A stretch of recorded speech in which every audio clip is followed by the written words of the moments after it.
তো ইমানদারের মতবিরোধ হওয়ার কথা না, ইমানদার সব এক দলে থাকার কথা, ইমানদারে হিংসা হওয়ার কথা না, ভালোবাসা থাকার কথা।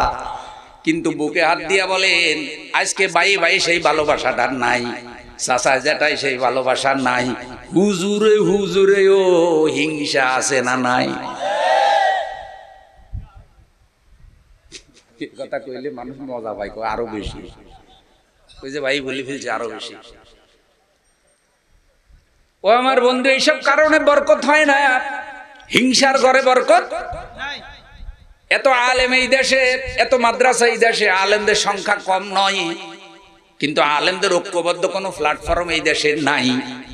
ছোটখাটো বিষয় নিয়ে আলেমরা তর্ক বিতর্কে মহাব্যস্ত, অথচ জালেমরা দেশ শেষ করে ফেলতেছে, আলেমদের খবর নাই। ইসলামের বিরুদ্ধে এখন জালেমে বন্ধুত্ব, আলেমে শত্রুতা। আলেমরা যতকাল এইসব জায়গা থেকে সরে না আসবে ততকাল ইসলামের কল্যাণ হওয়ার সম্ভাবনা।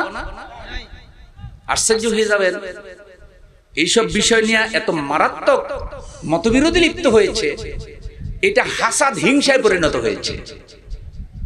তারাবি 8 রাকাত তো ঠিক আছে, 20 রাকাত তো ঠিক আছে, এই দুইটা ঠিকের মধ্যে যতদিন সমঝোতা না হবে যে ভাই তুমি 8 রাকাত পড়ো, আমারটা বেঠিক বলিও না, আমি 20 রাকাত পড়ছি, আমি তোমার 8 রাকাতকেও বেঠিক বলবো না, কারণ দুইটার কথাই হাদিসে আছে। কিন্তু আমি যে 20 রাকাত পড়ি, 20 রাকাতের মধ্যে 8 আছে, আমি 8ও বলি। তুমি হয়তো 8 রাকাত পড়ো, 20 পড়ো না, কিন্তু আমারটাকে বাতিল ফতোয়া দিও না। শরীয়ত যদি দুইটাকেই ঠিক বলে তাহলে এই দুইটাকে বাতিল বলার কোনো অধিকার আপনার আমার। আচ্ছা, এখন তো 4 মাযহাব হক না, কথা বলেন, 4 মাযহাব হক না? কিন্তু এই মাযহাবের মতবিরোধ গুলো এত মারাত্মক।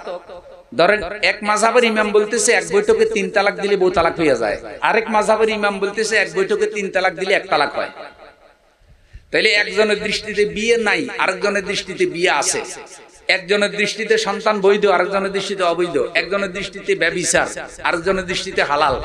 এত বড় ইখতিলাফ থাকার পরেও ওইসব ইমামদের মধ্যে এরকম দুশ্মনী ছিল না যে এরকম দুশ্মনী এখনকার জামানার হুজুরদের মধ্যে। সৌদি আরবে গেলে সবাই আমল করে না যার যার মতো করে। যখন মসজিদে হারামে নামাজ পড়ে, কেউ জোরে আমিন বলে, কেউ আস্তে আমিন বলে, কেউ বুকে হাত বাঁধে, কেউ কোমরে হাত বাঁধে, কেউ হাত বাঁধেই না। সেখানে কোনো ইখতিলাফ, কোনো ফতুয়াবাজি।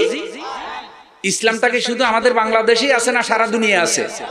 তো সারা দুনিয়ার মুসলমান ইসলাম ফলো করে, সারা দুনিয়াতেই কিন্তু ইসলামের বিশেষজ্ঞগণ আছে, পণ্ডিতগণ আছে। ব্যাপারটা এমন না যে সারা দুনিয়ার যত বিশেষজ্ঞ সব বাংলাদেশে আছে। ব্যাপারটা কি এমন? তো অন্যান্য দেশে তো এইসব বিষয় কে কি ফয়সালা দিচ্ছে সেটা দেখা উচিত। কোরআন সুন্নাহ এসেছে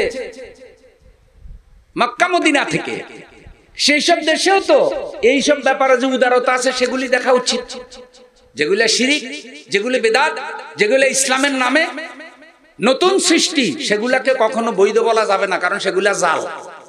আপনারা বলেন তো 1000 টাকা জাল নোট, এটারে আসল বলার কোনো সুযোগ আসেনি।